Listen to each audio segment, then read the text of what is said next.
Again, I was cruising around the web, wanted to get an idea about Obama's travels on Air Force One. A couple of interesting items came up that I thought you might want to be aware of. There's 5 chefs on Air Force One,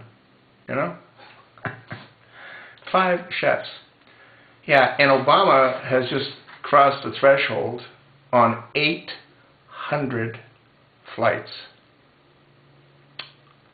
800 flights in a little over 4 years.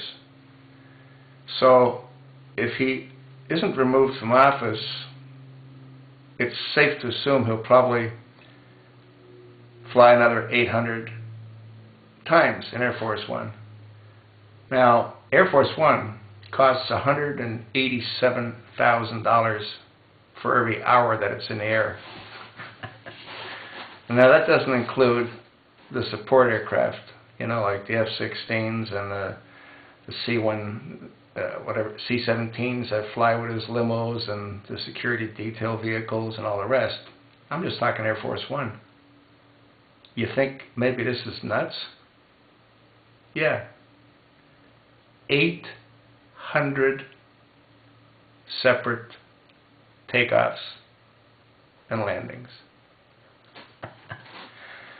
I bet you when he's up there and he looks down, he's like, "Oh, stupid people that allowed me to get up here." Yeah.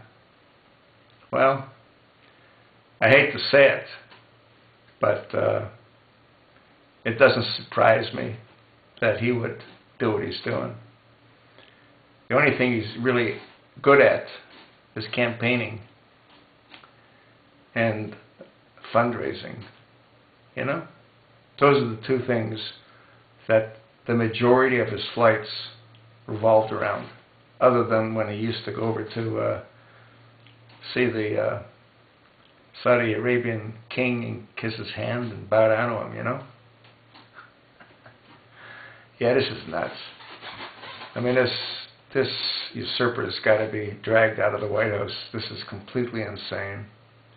I did a video on this a number of months ago.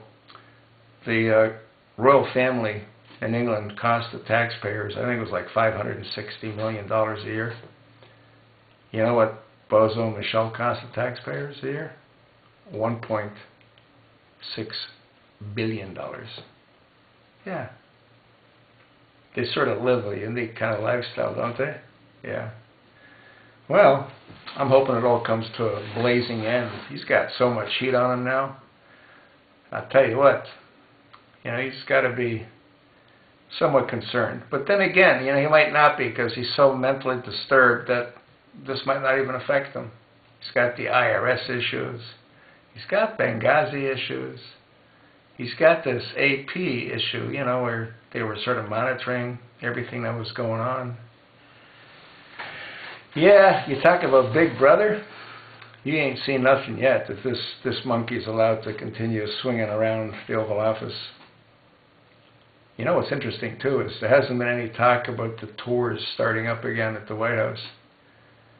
And like I said, I think he's got a mosque built in the White House. That's why there's no tours any longer. Yeah.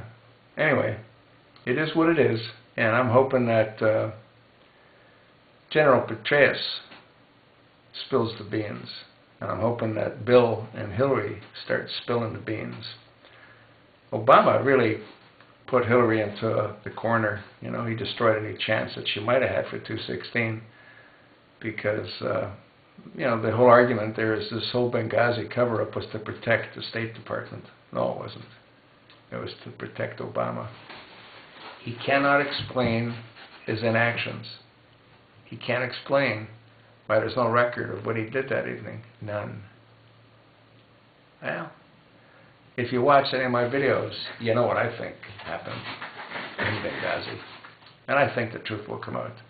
Just might take a little while. I don't see how he can survive this. I sure hope that he can't survive it. What about you?